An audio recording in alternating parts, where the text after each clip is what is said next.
Voilà, bonjour, bonjour, bonsoir, partout vous êtes dans le monde et je vous salue encore une fois.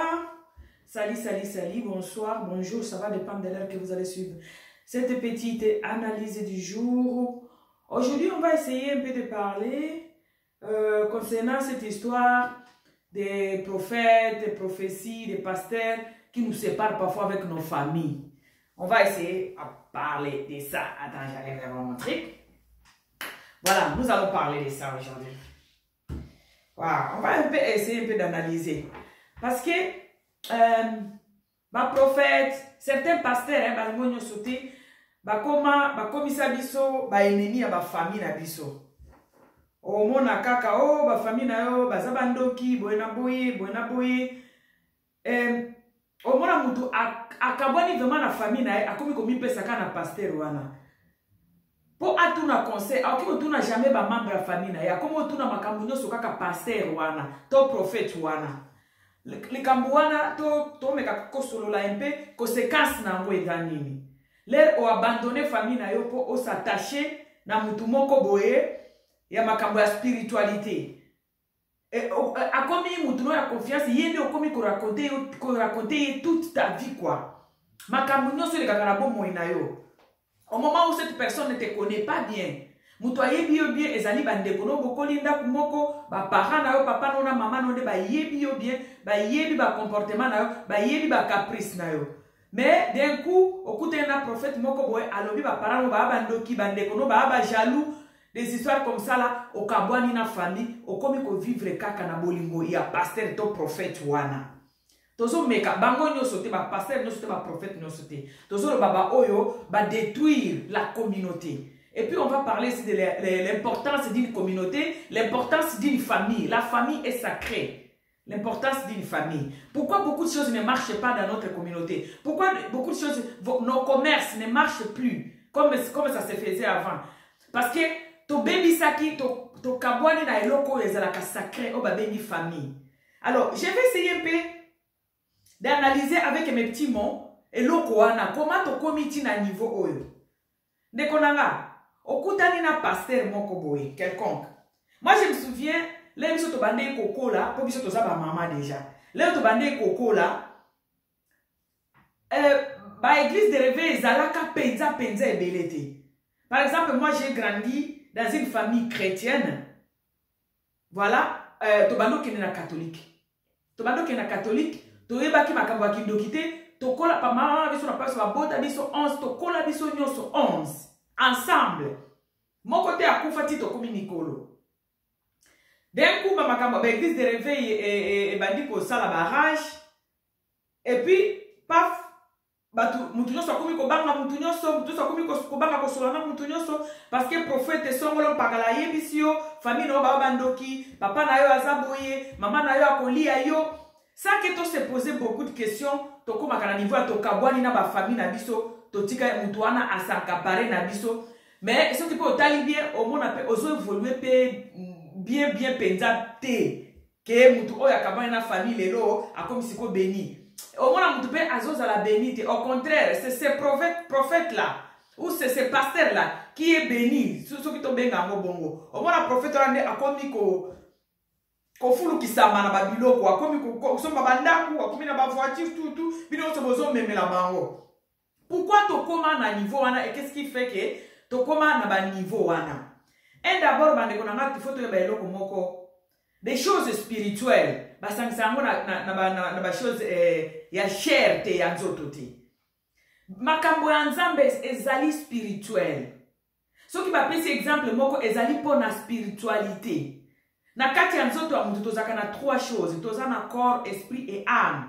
Dans le corps, il y a tout ce que nous voyons là. Dans l'âme, il y a des réflexions, il y a des sentiments, il y a des histoires. Dans l'esprit, il y a que Dieu qui vit là-bas. Si c'est propre. Et pour que Dieu aille à na kati kuna, il faut que d'abord corps et âme ezala en communion, en communion, ne okomona parce que balobi nzambe avanda ka place des autres ezate. Ne omona nzambe aye kotia efandi le na kati na yo. Donc Dieu c'est l'esprit. Mais tout le monde a certains pasteurs, oyo ba kabola penza ba famille ebele, akoya abandi ko yebisa yo makambo ya musuni. Ko kabela kesu ba famille no mbongo te. Po bazwa kambongo no bakenda no na kisi. Papa na bino kutu. Asali boye. Okomitu na aza prophète to azanganga. Parce que nzambe alubi ayaki pona kokabola te. Mais yozo yebisa mutu makambo ke ba papa ba parane ba komi banganga, ba komi bandoki. Akabela bango mbongo te. Mais yo moko ozozwa mbongo wana. Ba mbongo eza ba matériel. Ça n'a rien à voir avec la spiritualité. Spiritualité ezali kotambola na kati na kobanga nzambe, c'est-à-dire ko kanisela mutu kutu kindoki te. Kotambola na kobanga nzambe, c'est-à-dire ko kima masumu, ko kima kosala biloko na nko. Ko kanisela moninga mabete po balobi so ko talika mwasi oyaza ya yote okanisi ke okosele tuvene na mbeto sumuki déjà. Donc ce sont des trucs spirituels. Mais certains pasteurs, certains prophètes ba komisa mo matériel. Okoki ko kabona batora balobi baza bandoki. Otike kana pasteur, mais soki ozana kotambola na kobanga nzambe te. Soki ozana fuate, ovandisi fuate. Parce que nzambe balobi mutu azana fuate, ata sali nini akoki komona nzambe te. Soki ozana fuate. C'est-à-dire, nyoso kosala oki kopesa pasteur tout. Ya moto mona kana mboka na biso, batu nyoso bakomi ba pauvre, ba pesa ba pasteur nyoso. Ba pasteur bakoma na ba magablo, bango nyoso te makamno loba awa. Ba pasteur certains pasteur bakoma na ba riche. Et ce totali population des gens ko s'affaiblir, ezali kokoma pauvre.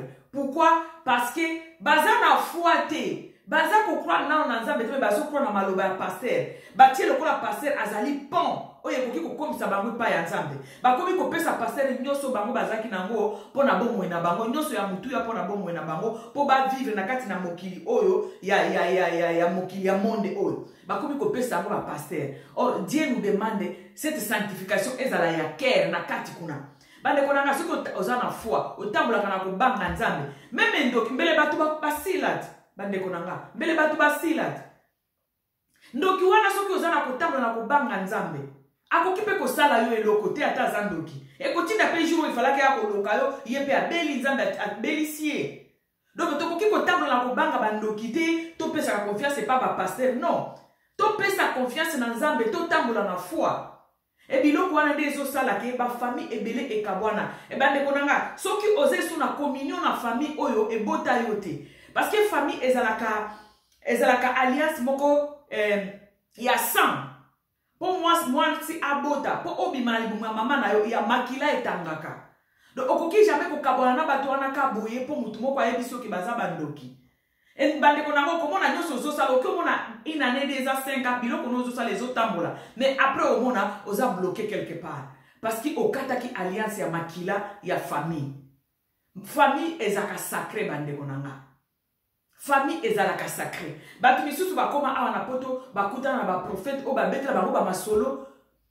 Akobanda na lavage ya cerveau na yo, akobanda ko betela masolo, akoloba biloko, akosala ba biloko, akoloba parce que balobaka foi eyaka de ce qu'on attend. Et ce qu'on attend ça doit être que la parole. Mais ceux qui bokomi ko vanda na église passer la beta kama masolo ya ba famille na bino, baza bandoki, ba famille africaine, to bosa na te baza bandoki. Non. Yeba kende konanga bazolinga bakabola yo na alliance ya makila. E mutu moko te avansaka na vie na ye soki akati alliance wana ya makila te. Soki akati alliance wana ya makila. Donc to salaka attention na ba pasteur misusu akoya basali o lavage ya cerveau et puis o kabona na famille na. Oko se pose ta question te. Le nazaki na Afrique ba loka kingai te. Lelo siko ngane na komi ko sunga bango. Nde ba parana nga siko ba ye ko loka nga. Et ça, ma question, il faut tout m'y poser. Mais malheureusement, que bato ebele, basala kabango déjà lavage à cerveau. Si ko pasteur wana to prophète wana azolinga asankapare na yo. Azolinga asankapare na yo po obanda kopesa ye obosa na famille na yo. Parce que ayebi que ce ko tikali na ba para na yo okobanda ko tuna bango conseil. Ba ko pekisa yo ke ozala moungu ya pasteur esongolo mpakala yo banda kopesa ye mbongo. Na Afrique babande kote ya kaka mingi pesa boye nzamba kopambola yo soko zoluka musala boleka liboso bato bazoluka mabala boleka liboso ana poto bamoni ke musala ezali mutu nyoso asala kanaye ale bayeli bino kindoki moko donc ba para nyoso batikali na Afrique baza bandoki te bande konanga eza lukuta bazo kabolo na famille bazo kabolo na makila eza alliance ya sang. Nekonanga, souviens-toi, les robots maki mama na yo agangaki. Ezalaka catastrophe. alliance signée ya makila. Maman na wa ganga ki avo bima. Lero bimi makila ya maman na tangaki. Donc, mbala moko bozali ini par alliance ya sang. Donc, nous devons vraiment faire attention na biloko wana. Bato ebele bakomo mona ba vi na bango ezotambolate. Pourquoi? Bakoti na babiloko wana baje ya certains pasteurs oyo baye na escroquerie na kombo ya Nzambe. Et puis batuna de bazo sambisa kombo ya Nzambe. Poso bitu na ba question te pourquoi na communauté na biso tout ne marche pas. Nyoso e marche akate. Parce que bande konanga muto o ba bengi parents, o ba bengi famille, eza sacré. C'est pas pour rien. Jésus malgré azalaki Nzambe. Mais place mon côté to moni ke aniaki famille wana ya Joseph na Marie na bana misusu babota maki. Azalaki tout le temps na bango tina ndenge azomata na Golgotha. Tina ndenge baza ko pendre ye. Atika ki famille na ete. Jésus o azali exemple à suivre, atika ki famille na ete. Ndeko nanga oyo bakabola yo na famille na yo. Et pas ma prophète songolo pakala. Balobi ba parano baza bandoki. Souviens-toi les rozaki mona muke. Maman na ifala ki aboma yo. Pona nini aboma ki yote. Ba papa wana oyo les rozaki na Afrique kutu ba boma ki yote bande kulala yo na chambre bango na chambre boma ki yote. Lelo komi soki na 8000 km na poto. Ba parana yo wana ba ebisio ko pesa ka bango lisusu te. Po bango ba kokotisa ona kisi. Soki ba kokotisa ona kisi mutu akozanga eza bango. Mutu akozanga question to mi posaka te. Ba tu ba kozanga eza bango. Okoki mutoki ko séparer yote na famille bandeko nanga. Tondi makaba mate ya wana te. Ba séparer biso na ba famille na biso te. Famille eza sacré mes amis. Famille eza sacré. Eza la alliance ya makila. Pourquoi obota maki na famille Obama te? Pourquoi obota maki na famille ya Trump te? Pourquoi obota maki na famille ya Tshisekedi te? Obota maki na famille ya ba parents na yo wana. Nzambe ayebi pourquoi atinda ki okuna. Okoki ko kabwana bango to komisi bango bandoki te. Bande kono baza bandoki te. Juste parce que otinda ki bango mbongo basa la commerce moko boye et simbité okomo benga bango bandoki te. Quand tu commences à appeler ta famille bandoki, omi bloqué yo moko bande konanga. Omi bloqué yo moko parce que famille est sacrée. Les choses que nous devons faire, ce qu'on dit que ça les lots qu'on a famille na les autres simba kakate, essaye d'étudier comportement na bango, qu'est-ce que tu peux faire avec eux? Et l'on connaît nos qui travaillent na bango. Modèle ni qui travaille na bango. Façon bango bazo se comporter pas vis-à-vis na yo parce que baebi goza par exemple déjà na poto ou bien oza quelque part yo muto sunga ka bango. Essaye d'étudier ba comportement na bango. Otali o yaza ko se comporter un peu mieux o meki ko pesa muto wana siko ba responsabilité à biloko na. Parce que okiko sala ka en gros olobi famille obimba baza bando kité parce que prophète songolo pakala ayebisa ki obongo. Pourquoi ezalaka te que moi muto azana elo côté na famille ba ebisi baramoko famille ezandoki pourquoi bango te kaka yo muto komi ko sunga ba parana na wana ba ndoko makino batinda ki na classe mama na bino lero bande ko sala ba fièvre bande ko lala te papa na yo wana lero yo za malade ba bande ko lala pongite bazo kende na ko bango mona kure ezate mais ba moni fièvre no mati makasi ba ti ona lipeka ba kei ko luka dispensaire. Lelo yo komi na poto, yo nde okomi mutu azosunga bango, mutu moko boeka ya libanda ndeko nanga, azape ya famille na yo te. Aya koyebiso ba parano wana bakomi bandoki. Tobosa naka elo moko moni na vie destin zalaka. Ato okimi ba parano ke baza bandoki. Okokuta soki ka elake na kike okufa kana ndoki. Okuta batana kamaradi moko azandoki akuboma yo. Donc kindoki ya koloba ke ba parano nde bakomi bandoki. Oh grand frère na yo, oh petit sœur na onde akomi ndoki bazolinga, bazoli ombongo ndenge zo simbe sumbongo te eza bango bande konanga to kroraka na biloko wana te parce que tozali lié na batu wana na alliance ya makila. Lere yo bota maki mama na yo aganga ki makile sopa maki, makile bimaki ezaka alliance. Okoki ko kabwana na bango kaka boye. Lelo bozomo na ba église yango wana bande ko yana makambo wana mingi bomoni ndenge ekoti na ba pitopale. Bomoni ndenge ba église yango ebele ezokota na ba makambo ya ba pitopale. Pourquoi? Parce que bakata ba alliance ya ba famille ya batu. Bakoti sa batu na ko ina ba famille na bango. E bande ko nanga communauté oyo ba famille eza unité, ezala capacité communauté wana se développer. Toza un exemple moko total ka biso so ba juif.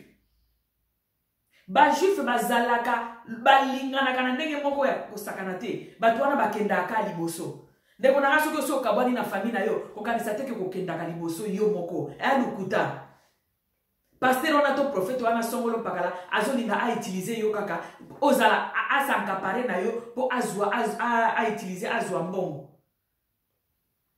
parce que biso ki bapara no baza pembeni bandeko no baza pembeni wana bakopesa yo conseil bandeko nanga alliance wana bakataka ngo te alliance wana bakataka ngo bongo te yango ozomona tozotourna caron tozo avancer te makambo tosalaka esimbaka te parce que ebele na biso bato nyonso te il y a certaines personnes oyo bandima babiloko ya bapaster wana eza mpe bafaute na bango te babisusu balava bango baservant tomitunaka eloko moko te eloko moko avant baeglise de réveil oyo avant baeglise de réveil oyo na badebi 90 biso tozalaki déjà tokomaki déjà tosi tobotami bato oyo ba age na nga tozalaki déjà tosi tobotami badebi 90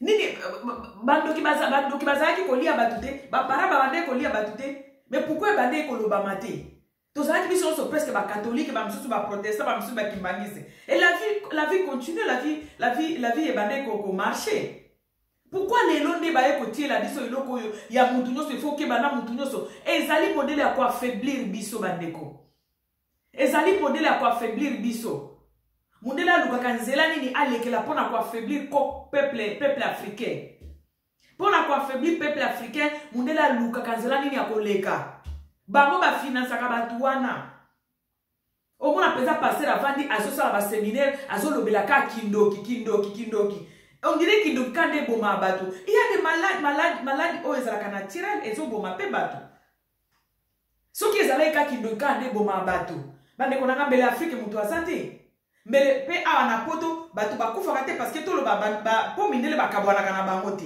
seke mindele siko bakufaka na nini soki epa biso kaka kindoki kande ebomaka bato alors awa na poto basimetiere nyonso etondi na poto kende na bahopito eza plein na bato baza maladi bango siko bakufaka na nini soki kindoki kande ebomaka bato mes amis chacun a son destin na vie bien sûr il faut totambolaka na ekenge na vie il faut tozalaka sage na vie mais eza na biloko mosusu bakobeteloka lisolo yo moko otala lobi non je ne crois pas ça parce que eloko eleki croyance croire na eloko bato babangelaka makindoki makasi omona bato wana bakufa mingi na babiloko yango bandeko nanga toza na badestin ndenge toza boye moto na moto aza na destin na ye parce que soki kindoki kande ebomaka bato na afrique mbele awa na poto bato bakufa te mais awa na poto basimetiere eza te ndeko na ngai ya mwasi to ya mobali bakaboli oka na famille na oboye paster akomi dadi na yo dadi kaka nyonso dadi akoloba yango osali bafamille kombi ekabwana maintenant depuis oza na dadi wana dis-moi ozwaka esu baproblème te bandeko nanga vi na biso ya bato oyo depuis tobotama ti tokomaka na destination na biso oyo ezali kokufa mpe kokende kozela kozonga na jésus bandeko nanga vi eza bitumba moto akoso te eza teke leo okomi na dadi wana nde vi na yo ekomi rose pose-toi la question depuis ozwa dadi wana okomisa ye papa na yo soki père spirituel na yo wana dadi no wana depuis oza na ye ozwaki su problème te obele sukosukosu te olotaka lisusu te boyebi ke mingi tolotaka ezalaka mingi biloko tomonaki na moi ezala mpe mingi biloko tokanisaki na moi yo sikoyo okei na seminaire moko boye balobaka makambo ya kindoki ndeko na ngai ozala na bandoki na famille ozala na bango tokolota cerveau na biso ezalaka lokwa machine eabsorbaka ezwaka tu oyo toyokaka na moi na butu ebandi kosala parce que nzoto elali epemi cerveau sikoyo ebandaka kosala omona nazolota mama na biso mikolo bateyaki bino yango ke bamama misusu bazalaka bandoki omona bamoko oloti mama na bino tozali famille sacré bandeko eloko ezosala communauté na biso bafamille na biso etambolaka lisusu te ezali tobuka mibeko wana torespectaka famille te video moko etambolaki wana keshekwa mutu nyonso atalaka yango nasala 2 jours nazokoka kolala te bana bayebisi bango ki mama na bango aza ndoki nayebi te soki na Nigeria soki place nini batie moto na ndako bazo bwaka mama o abota bango na kati ya moto wana batumba mama na bango abota bango tala ndenge niveau to komi africain tala niveau to komi africain et biloko wana ça fait que rien ne peut pas marcher chez nous kaka na Bible wana balobi banzambe na biso ya se eza ba parents na biso yo sikoyo obuki mibeko wana alliance ya makila wana obuki yango okomisi papa moko boye na Londres yo fandaka na France bozaka na dadi na yo na Londres oyo timilaka mbongo mikolo nyonso aza père spirituel. Qui vous dit ça? Père spirituel à Jésus azalaki nani? Jésus a dit biso te ke po kota la le faux na père spirituel. Non. Père spirituel na yo aza Jésus. Parce qu'alobi c'est lui le chemin, la vérité et la vie. Ce qui olandi au kokota na lola, c'est Jésus qui le dit. Alors bah que ton père spirituel est la vérité et la vie. Non. Alors je suis à la porte, je suis en train de toquer. Si tu fais le premier clic, tu viens, tu ouvres la porte et j'entre. Je vais dîner avec toi. Il dit, lui, place mon côté Jésus à l'intermédiaire. Mais ne konangai, o comme ça bande kono bazan Afrique bandoki. O mona makabo bate ya kabiso moi parfois ça me dépasse. Et ça la nga somo moko boye.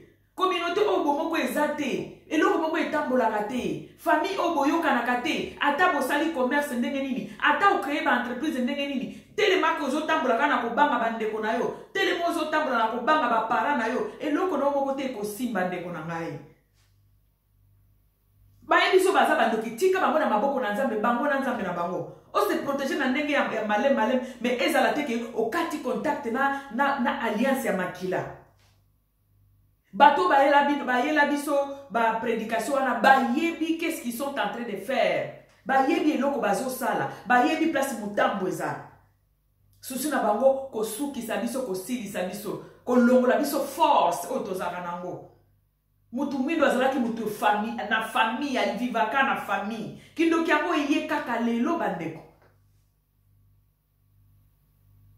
awa na poto bando bino ba pasana ba uti na Afrique baye balandi bino ti awa na poto bakomi ko donc mundele ando kite kaka ndeko na yo voisine na yo kaka camarade na yo wana kozala na camarade baba vini ni yango covid ozalaka na ba camarade te o camarade no azali mobali na yo et puis lero kotika na mobali na yo balandi su mobali no balobi mobali no azandoki po otika la yo moko pasteur wana to papa prophète wana nazolo ba bango nyoso te na lingi mafinga na vidéo na ngati j'ai fait l'analyse de ma façon ba pasteur wana ba yebisa bino ke kozala na camarade te, camarade no faza na mobali na yo, oyebi ka eta dame ya camarade wana te, lobi ya okiko sala yo mabe, lero tika ina mobali na yo, même prophète wana, même dadi wana, pasteur spirituel na yo wana, papa no spirituel wana, après akoya koloba mobali no sikonde azandoki.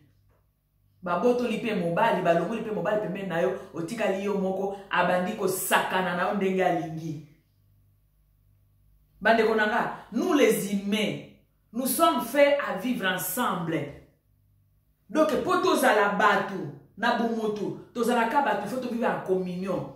Mutu moko te akosa yo te. Que tel koza na camarade te. Ba camarade ngana za na camarade te, ba camarade makambo. Be ba camarade wana ozana besoin na bango. Ozana besoin ya ba camarade. Ba ebi site ke soki mutu azali ami na yo do komi ko betela vie na yo mobimba non. Secret na yo ya motema bakendaka nango pa ya Yesu bakendaka nango pa ya croyance na yo mais kozanga okiko zanga amite osola na yo komaka bakowebiso mobali no azaka camarade na yo parce que bayebi ke soki ba otikeka na moko wana po ba longole pembe na yo za facile mobali nanga za camarade nanga ite avec mon mari to signa contrat ya libala azali partenaire nangai azali camarade nanga ite. Camarade nanga azali un ami ou un ami avec qui to se refoulaka, to se kaka, to ki ko finga na ko yebisa na ba bêtise, to se ki. Mais je ne peux pas faire ça avec mon mari. Parce que mon bali nanga to moi si na yo ndeko zola nanga aza camarade na yo te. Mon bali na yo bolingo mutekuta nisi bino. Bozala na pied d'égalité. Bino moko bo calculer oyo papa, oyo mama. Awe eza bana. Ok, toza na ba escalier bongo. Respect mutuel efo ezala. Mobali na yo ezali bolingo mutekuta nisi bino et puis bo signer contrat bo kenda na commune bo signer contrat ya mariage. À chaque minute eloko ane ko ki contrat na bo ki kolongolango. C'est pas ton mari qui est ton ami. Camarade azali camarade bo se panira ka bo solo la ka bo beta masolo mususu. Bo se kaka. Ozana posa ya ko solo na mutoko ke ne pas camarade no bo solo li. Mais mobali na azali mutoyo paternel na yo bosali foyer bozobota bana donc bozana pied d'égalité bozali bokotie ba na bino papa mama bana na biso bozo ko avancer ensemble avec vos projets ya famille. Mais tindite ke muto bokola na place moko bokende ekole nzela moko o tika bango nyoso parce que mobali no akomi camarade na yo. Prophète oazo biso mobile non dem camarade na yo tika baami ndeko nanga yeba ke lobby lera komono tika liyo moko akoya ko bimisela yo carte ya suka alobi mobile no azandoki comme ça otikali na dadi otikali na père spirituel abandi ko sakana na yo bandeko nanga nous sommes créés pour na ko vivre en communauté ko vivre na bato. Mutu moko te akosa oke pona kindoki obando zalaka yo moko do uti musala ozongi pa na yo obandi ba prière après ba prière ok église après église ok musala après musala ozongi ko oze pa na yo eko étouffer yo ya mona ba tusu ba na problème psychique. Nzambe a créé biso toza na besoin ya ko se détendre ko seka ko solola otala ba camarade otala ba ami ko benga ba parents bilo nzambe a créé biso pona ko vivre na communauté. Mais tala ndenge certains prophètes na certains pasteurs balongola biso kibomoto wana. Ngana yebi batu oyo bakota mabala pona ami. Abimaki na kabane bakende komela café, bakota na mutu moko kuna asepeli na ye azupeli bala. To cousin ya camarade na ye. To cousine ya camarade na cousine ya camarade na ye akota na ye asepeli na ya bali ye. Mais yo zala kesu na mutu te okomika na dadi. Yo komono bandi ko bota bana ya dadi. Juste pourquoi? Parce que to ba longola biso to vivre en communauté parce que ba yebi importance ya communauté na kati ya bomo ya mutu. Ba yebi importance ya famille na kati ya bomo na mutu. Ce qui famille ezalaka importante, Jésus alingaki akita, azalaki na makasi wana, makoki wana. Nzambe alingaka bima na lola fongoli lola akiti abandi kote ya bato. Mais pourquoi les cas qui parlent une famille? Parce que la famille est sacrée. La famille est sacrée de konanga. Yo muto kata contact na bande konayo. Et puis ozolinga kaka obonga tout prix abo kati contact. Après ko bonga, o kati contact na famille na yo biologique après. Obosani ke matériel wana, biloko wana ozolinga obongela wana, prastera ebisi opo osomba ndaku, il faut okabana na famille na opo baza bandoki bamone bazo freiner yo. Bon, osombi ndako après. Ndako comme on lola, ce sont des matériels. Ça n'a rien à voir avec Dieu. La famille est sacrée. Na Bible famille est yebani. Bandako yebani na katia Bible te. Nyoso wana mundela salaka. Do mindele baya bazwa bandeko na biso misusu. O bazo utiliser bango na bakombo ya ba pasteur po baya ko bungisa biso bomoto. Bande konanga famille na yo eza sacré. Soki okende ko sala commerce to linga ke so bandako balie mbongo wana na honte. Balie ngo baza famille na yo. Cherchez une autre façon de voir ces moyens au travers na bango autrement. Ko pesa bango sous responsabilité te. Mais ezate que parce que balia ki mbongo falo tonga ndako bala moko kati contact obuki donc obuki mibeko. Okati alliance ya makila pona biloko ya mokili ndeko nanga. Yeba ke mutu moko te akota kana se mabele na ndako. Mutu moko te akota kana se na mabele na voiture. Parce que leki na yo aizwaki mutu kana yo ateki yango kabwani na famille. Nana yebisi oke bato baza na mitu kande bakota kana lola. Mais alliance outi ko buka wana eza ya makila. Yebani na kati ya Bible. Nzambe reconnaît Dieu, Nzambe mutu a béni ça qui premier mariage à monde. Il y a Adam et Eva. C'est Dieu qui a béni ce mariage-là. Donc bano ba utaka ba fruit ya mariage bazali na kati alliance ya nzambe ya makila. Ndeko nanga parce que ba parents na yo bateki ndako yo tikaki na Kinshasa nde okati contact na ba parents na yo. Cherche d'autres moyens pour travailler na bango autrement. Ko pesa bango sur ba responsabilité te mais okokata relation te. Okokata alliance te. Okodéchirer ba ordonnance ya famille te. Yango mona ka to tourna caron likambwane ezalaka très très important bandeko nanga. Famille eza sacré. Mutu akosa yo te pona biloko ya mokili o kabana na bango okokoma riche.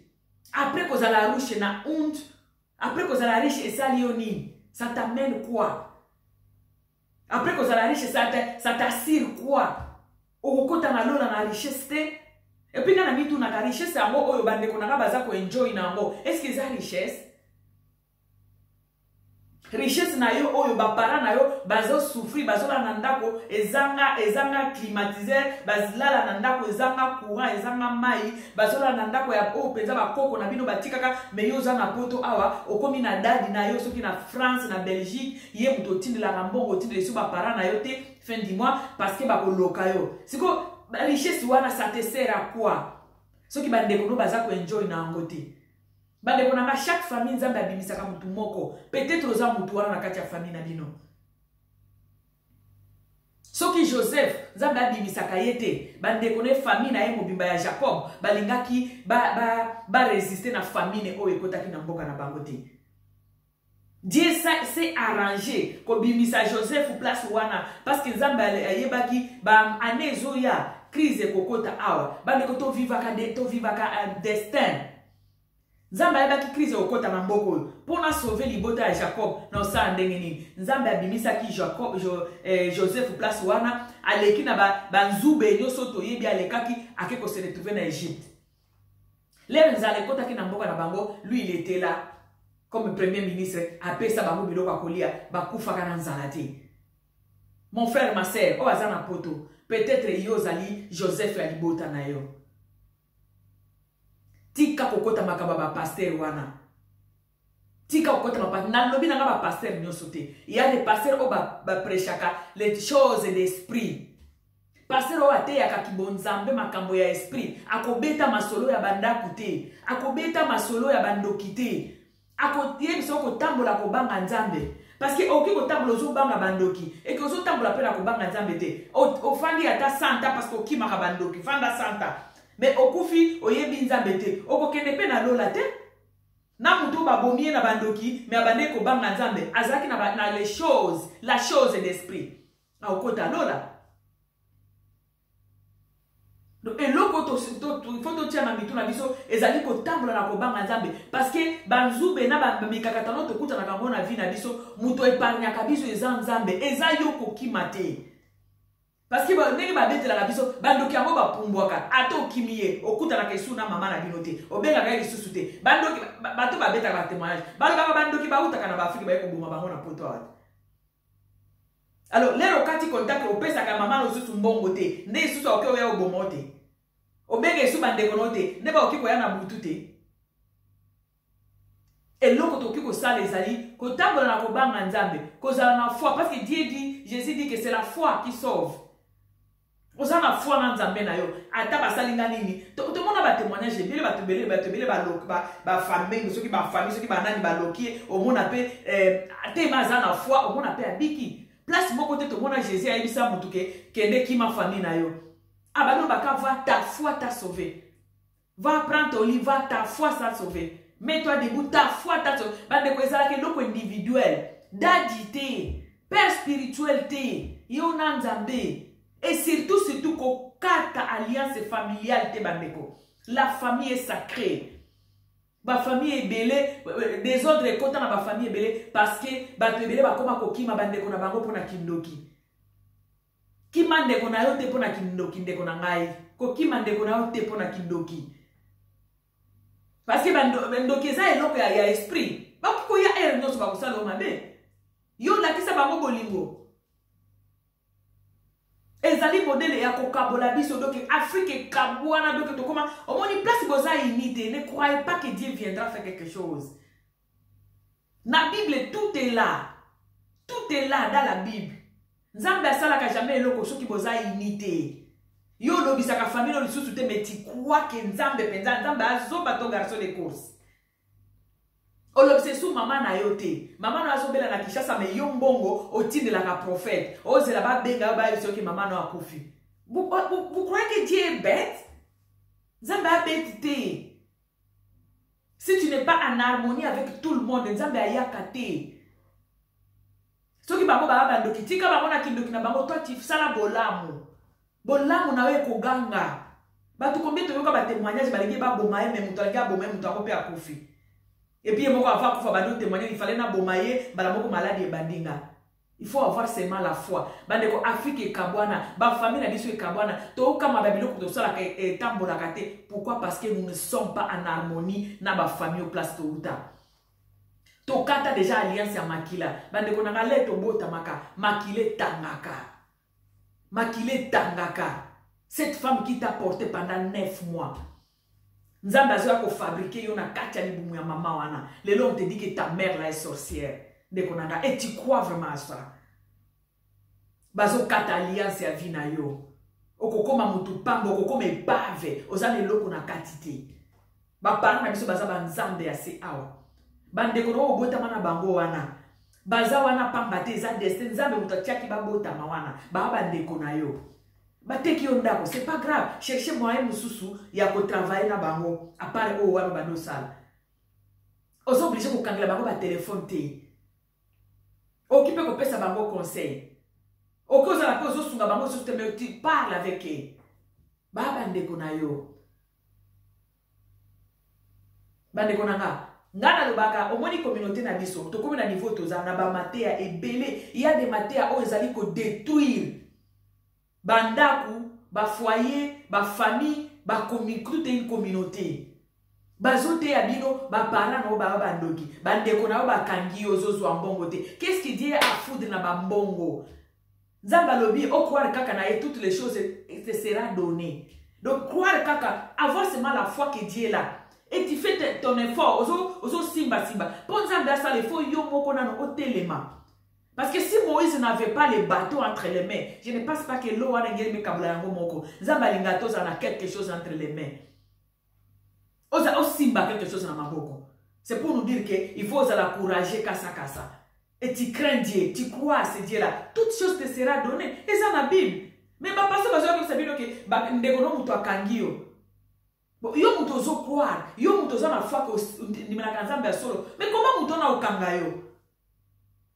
Parce que c'est dans la Bible. On dit que la Bible, tout est à la cour de Konanga. Mais dès que va sur la Bible, va cerveau na comprendre.